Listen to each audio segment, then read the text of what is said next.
Okay, so for this short tutorial, we're just going to walk through the course homepage, and I'm going to just explain a couple of features on the course homepage that you're going to use regularly throughout this semester. I'm just going to log in here. Mine might look a little bit different than yours just because I am the instructor. All your classes will be listed here. Okay, so this is what you should see. Oops, there's a little bit more on the edge here. We have a book list up at the top there, so some of the front covers. You have course email, and so that's the first feature I just want to make sure you're comfortable using. So if you want to send a message to me or to one of your classmates, you can go to New Message, select your recipients, so teachers, students. My email is attached here, so if you wanted to send a message to me, you can do so. All the list of students are listed below, so if you're in a group with somebody, you can contact them that way. If I'm going to send one to myself, you can write your subject in there, say, hello, Justine, and if you had a question, you can basically just write me an email and send it that way, and I will receive it and write back to you. So this is a good way to contact me directly if you have any questions about upcoming assignments, if you have any questions about the class, if you want to request an extension, if you want to contact your classmates, that's also fine. There's also a little message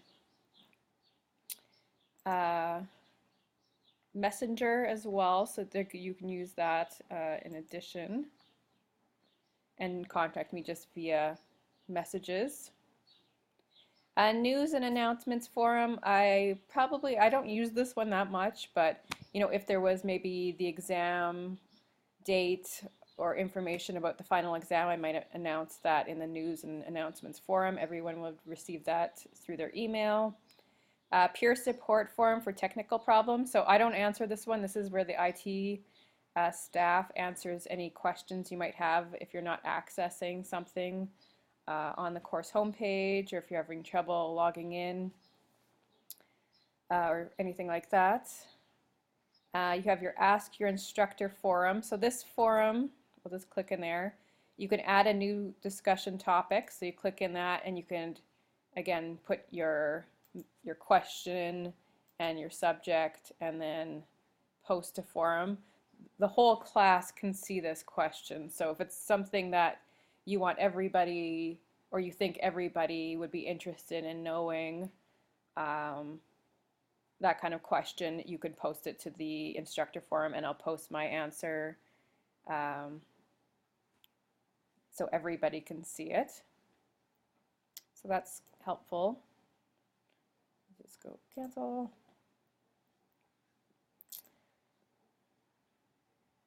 And in the chat room, live chats with the instructor, I've posted my time. So this is kind of like replacing office hours. Tuesdays and Thursdays, 7 p.m. to 8 p.m. Again, if you're busy those times and you don't want to log in, or if you don't want immediate, or you don't need immediate feedback from me, just send me an email. I've had sort of, sporadic involvement with students on the chat rooms. I just find that, when you're in an online class, you want to use your own time more flexibly, and sometimes evenings 7 to 8 doesn't work for everybody. So I log in and you can ask me any question you might have in the live chat. So you should get a live question. So I'm in there now. I just entered this chat room. Again, if you enter the chat room, your icon will be there and I'll see that you're here in the chat room, and then you can ask any questions that you might have. But again, that's, anybody can log in during that time and ask questions. Okay, and then the other thing you're going to have to do right at the start of the class is to pick an exam location. And the default location is the U of R campus in Regina. If you don't select a location, that's where you're defaulted to.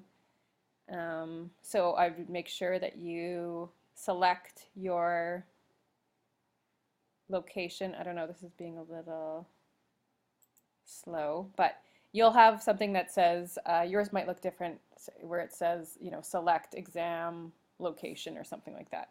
But you should see something in your sidebar that tells you to select your location. I've posted, you know, I've sort of created the course page in units. So we have sort of a breakdown of our weeks, and these will become visible to you at a later time as we go through the course. But for the first week, we have the sort of start here, and I've put dates where I expect you to begin that section. So in this first unit here, you have a course orientation, and this just sort of helps you walk through some tasks related to the course homepage and make sure that you're understanding everything that you need to do.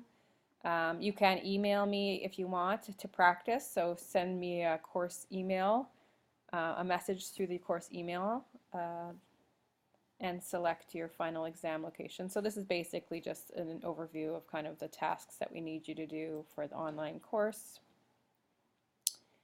The syllabus is available here, so you click on this and it will download the syllabus file.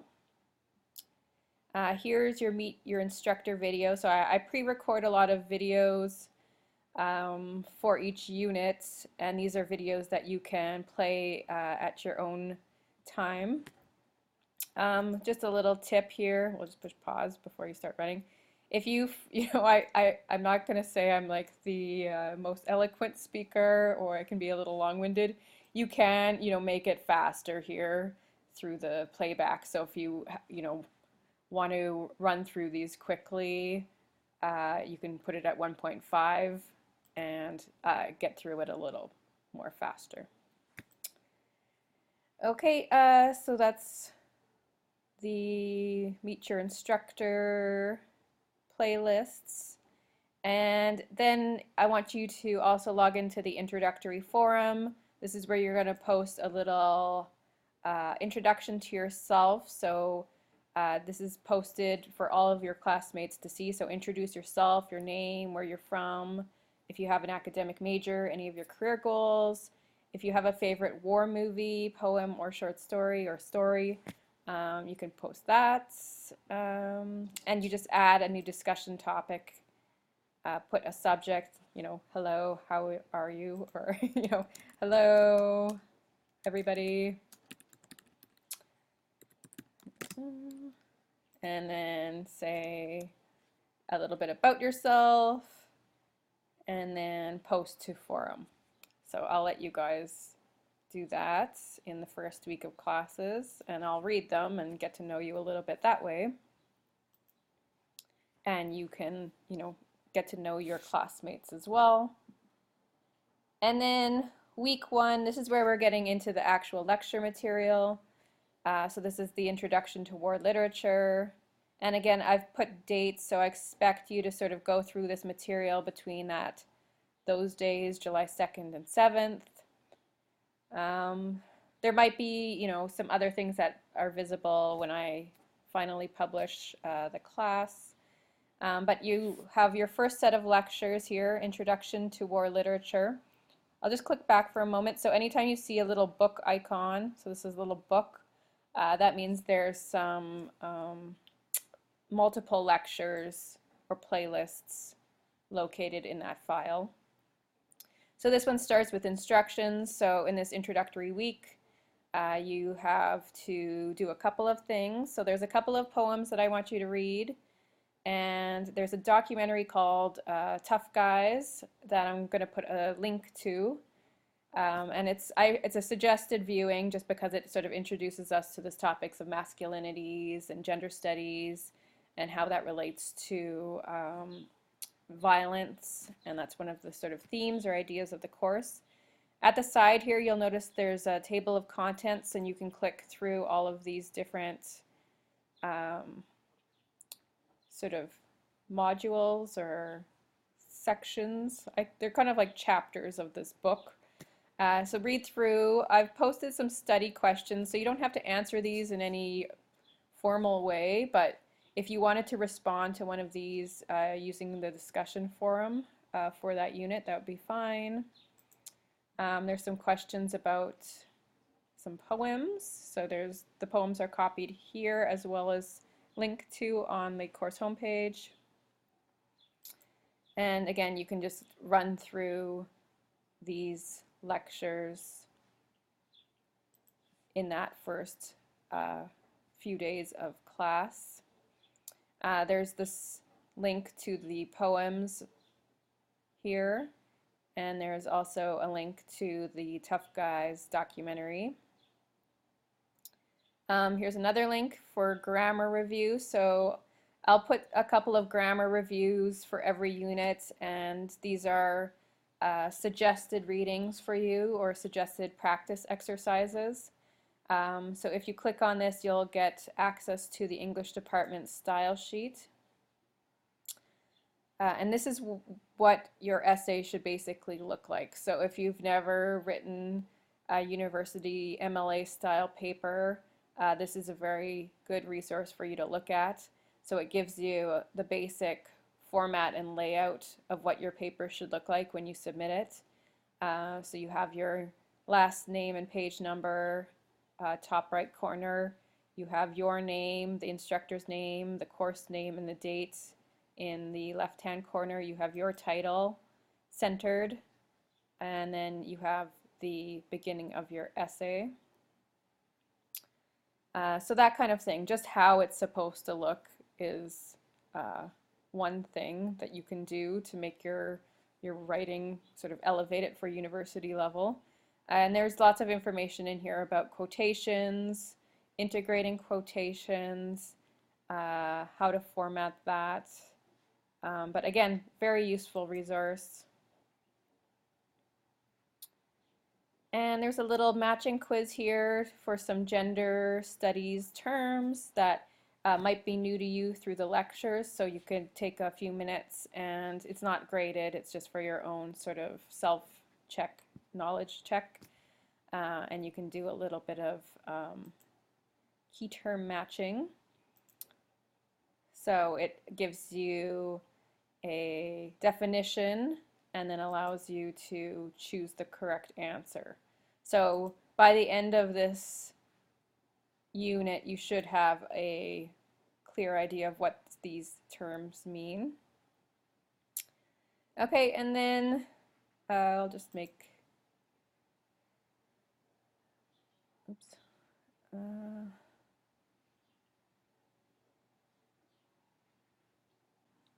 Okay, so I just had to make this section visible. It was invisible. Okay, so once we get to July 8th through 14th, we're on to our unit on World War I. And again, you'll have a series of lectures about Timothy Finley's The Wars. And you'll have a, let me just scroll down here again. You'll have a discussion forum. So this is your first graded discussion forum. That's going to be due July 14th.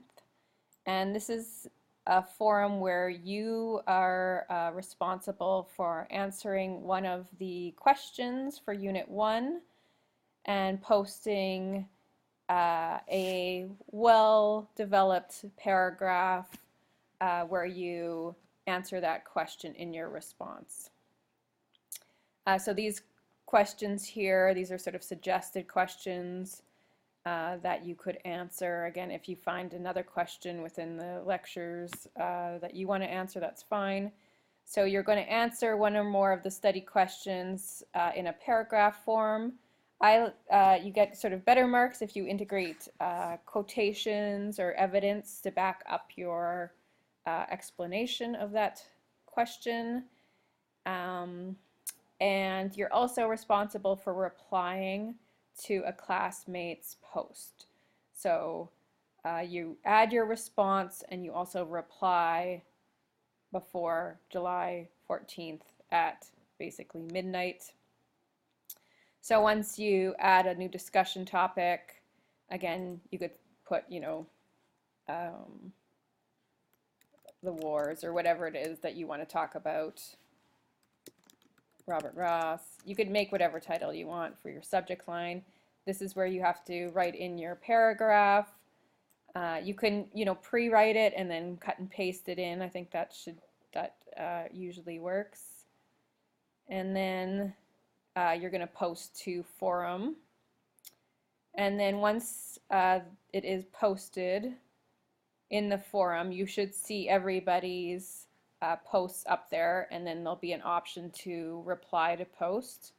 And that's where you can read other people's responses and then add your comments. So your comments should be, again, it could be something like adding your opinion on that topic. You could add to their answer. I don't want you to be too critical of their answer and say, you're wrong, but I want you to sort of build a discussion within the discussion forum. So it's kind of taking the place of a classroom group work scenario or discussion in a class. Because we're online, we don't really have that opportunity to sort of talk back and forth with one another, but this discussion forum is the closest way that we have to do that. So yeah, by the end of this week, July 14th, I would expect every student in the class to have posted a discussion topic. So I'll have a list of 40 different postings from each student in the class, and hopefully at least that many replies as well. So that's your responsibility for the discussion forum. And you don't have to do, a long response. They don't have to be over, I think, 250 words max.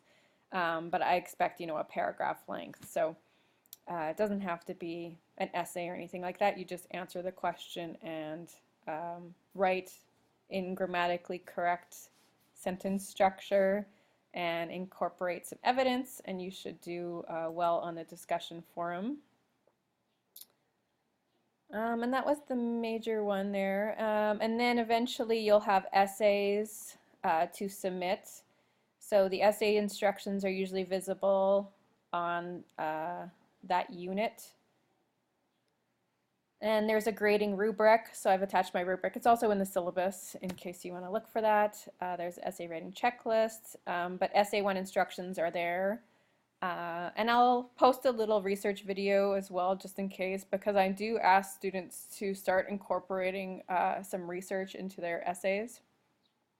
So if you've never done that before, that can be a little, it takes a little bit of practice to find articles online and to learn how to integrate other people's writing or statements into your own writing properly.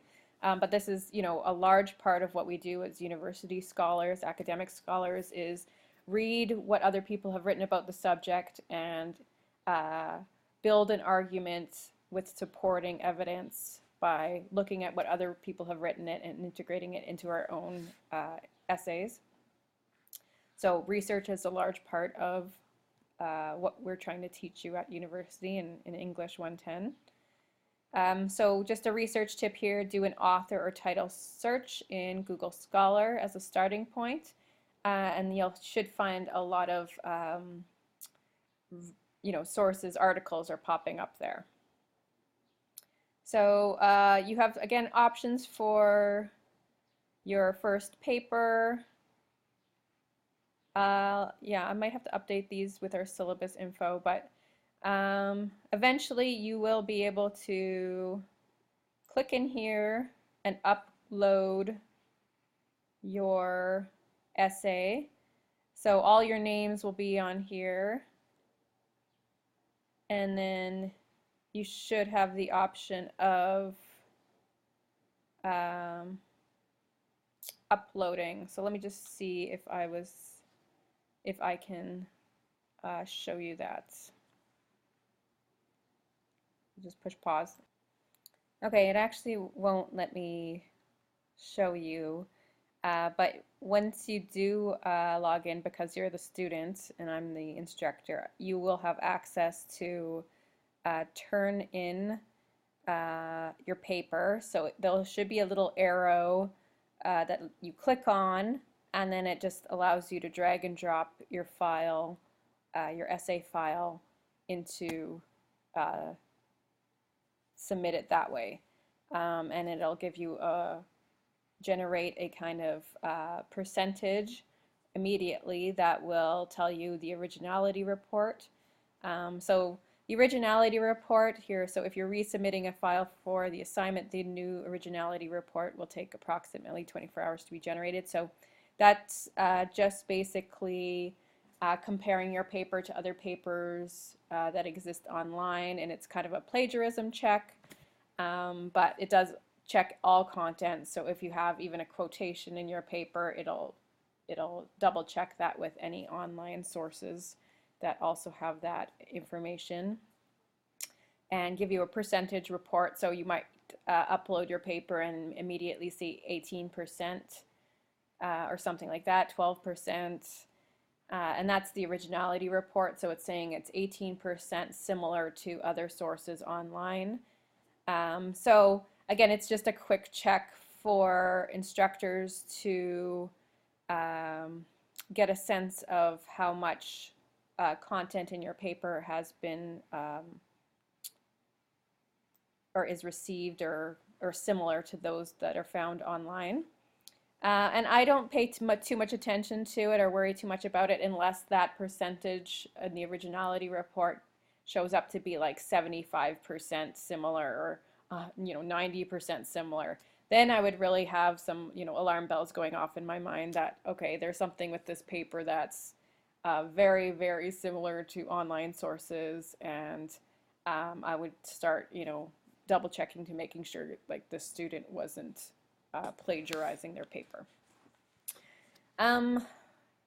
So yeah, I don't really have access to show you how to submit here, but it should be pretty obvious. There should be a little icon, a little arrow. You click on that, and then it'll give you instructions about how to upload your essay assignment.